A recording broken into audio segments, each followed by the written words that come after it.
Assalamualaikum warahmatullahi wabarakatuh. Saya Siti Nur Hidayah, NIM 12205193138, nomor absen 30, akan menjelaskan terkait kondisi geografis Provinsi Papua berdasarkan atlas.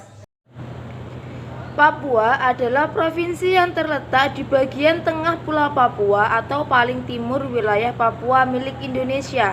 Belahan timurnya merupakan negara Papua Nugini. Provinsi Papua sebelumnya bernama Irian Jaya yang mencakup seluruh wilayah Pulau Papua. Sejak tahun 2003 dibagi menjadi dua provinsi dengan bagian timur tetap memakai nama Papua, sedangkan pada bagian baratnya memakai nama Papua Barat. Provinsi Papua memiliki luas 312.224,37 km persegi dan merupakan provinsi terbesar dan terluas pertama di Indonesia.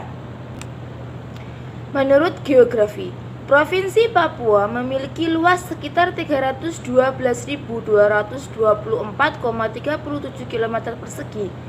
Pulau Papua berada di ujung timur dari wilayah Indonesia, dengan potensi sumber daya alam yang bernilai ekonomis dan strategis, dan telah mendorong bangsa-bangsa asing untuk menguasai Pulau Papua.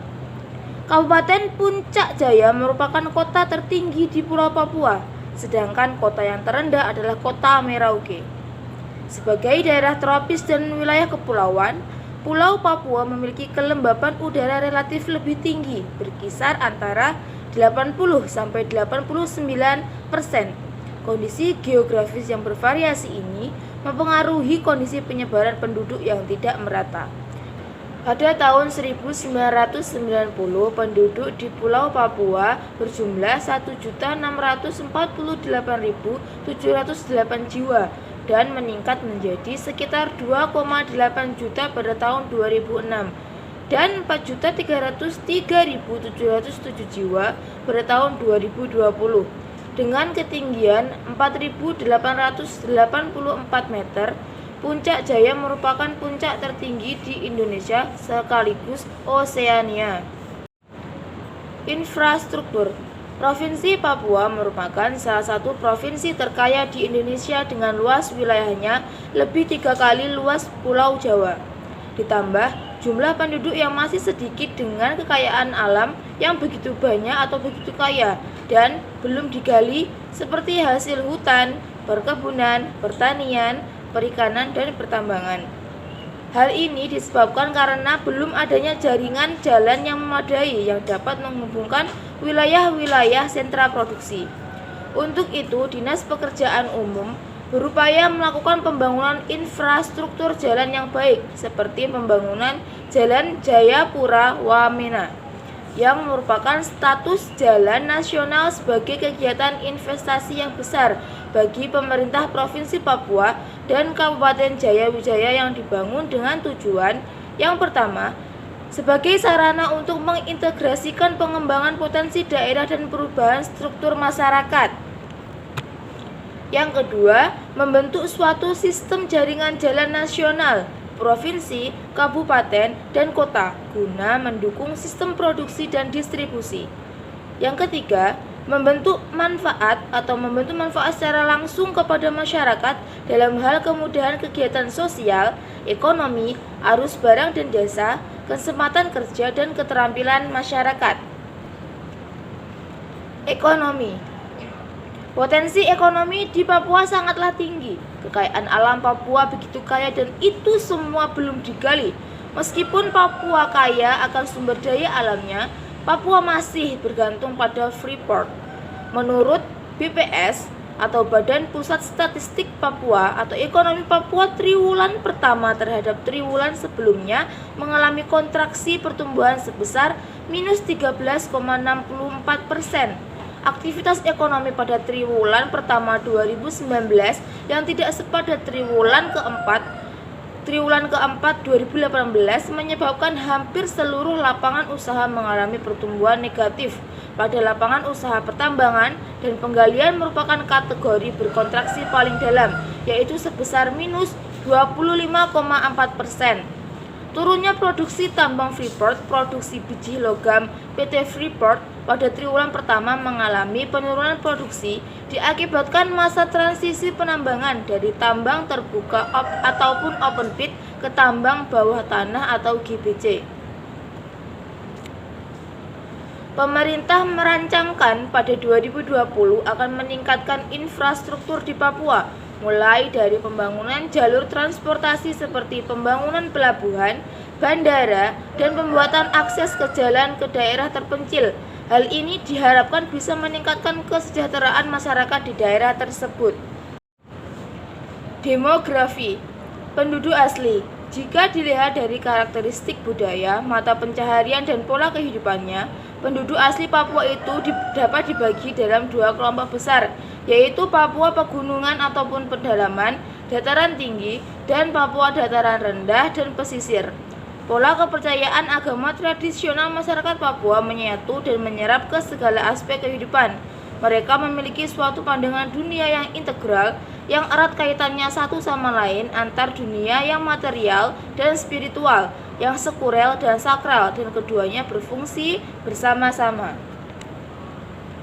Kelompok suku asli di Papua terdiri dari 25 suku dengan bahasa yang masing-masing berbeda. Suku-suku tersebut antara lain Ansus, Amongme, Asmat, Ayamaru mendiami daerah Sorong, Bauzi, Biak, Dani, Damal, Empur mendiami daerah Keba dan Amberbaken, Enggros, Fayu, Hatam mendiami daerah Ransiki dan Oransbari, Iha, Kamoro, Korowai, Mandobo atau Wambon, Mee mendiami daerah pegunungan Paniai, Meah mendiami kota Manokwari, Moskona mendiami daerah Merdei, Muyu, Nafri, Sentani mendiami sekitar Danau Sentani, Seruai, Souk mendiami daerah Anggi dan Menyambau, Tobati, Waropen, dan Wamesa. Beberapa penduduk masyarakat Papua asli juga tersebar ke beberapa daerah di Indonesia, di antaranya Jawa, Sumatera, Sulawesi, Bali, NTT, dan NTB. Beberapa di antara mereka juga melakukan perkawinan campur dengan suku lain. Tradisi dan budaya. Senjata tradisional. Salah satu senjata tradisional di Papua adalah pisau belati. Senjata ini terbuat dari tulang kaki burung kasuari dan bulunya menghiasi hulu belati tersebut. Senjata utama penduduk asli Papua lainnya adalah busur dan panah. Busur tersebut dari bambu atau kayu, sedangkan tali busur terbuat dari rotan. Anak panahnya terbuat dari bambu, kayu atau tulang kangguru. Busur dan panah dipakai untuk berburu atau berperang. Alat musik. Tifa. Tifa merupakan alat musik khas Indonesia bagian timur, khususnya Maluku dan Papua. Alat musik ini bentuknya menyerupai kendang dan terbuat dari kayu yang dilubangi tengahnya.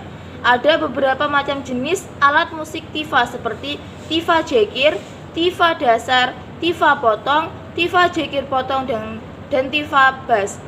Tifa mirip dengan alat musik gendang yang dimainkan dengan cara dipukul.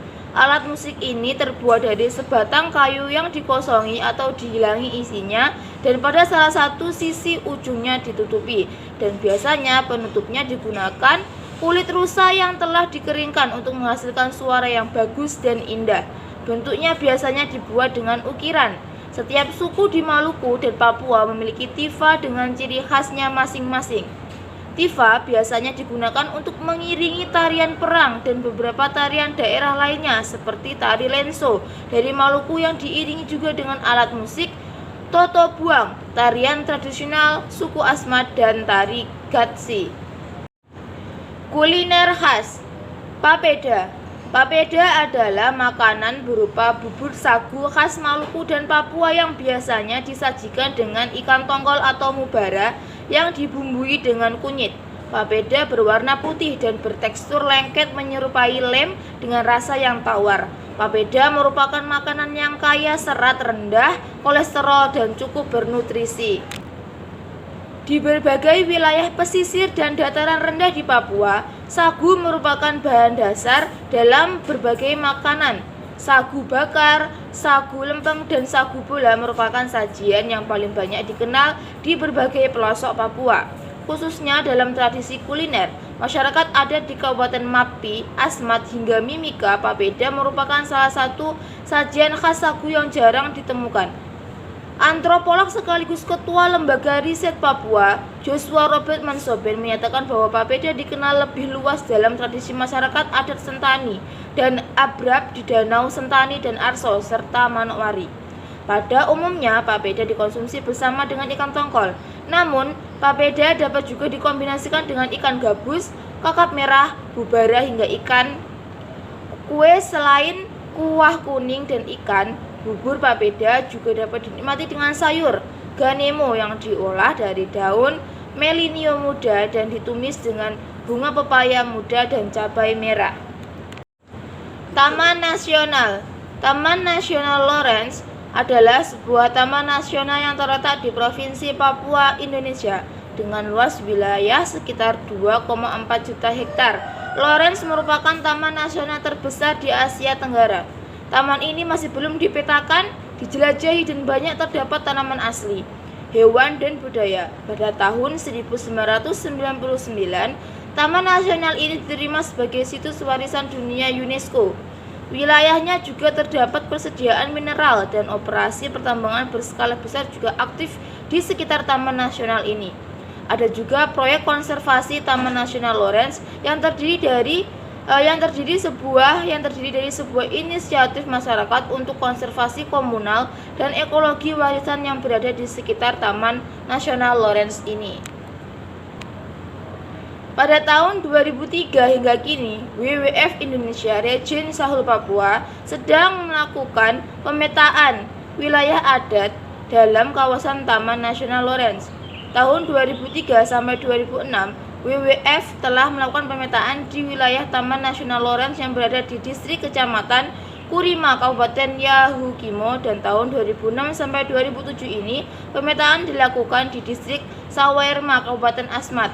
Nama Taman Nasional ini diambil dari seorang penjelajah asal Belanda, yaitu Hendrikus Albertus Lawrence, yang melewati daerah tersebut pada tahun 1909 yang merupakan ekspedisinya yang ke-10 di Taman Nasional ini. Taman Nasional Wasur merupakan bagian dari lahan basah terbesar di Papua dan sedikit terganggu oleh aktivitas manusia. Biodiversitasnya membuat taman ini dijuluki sebagai Serengeti Papua.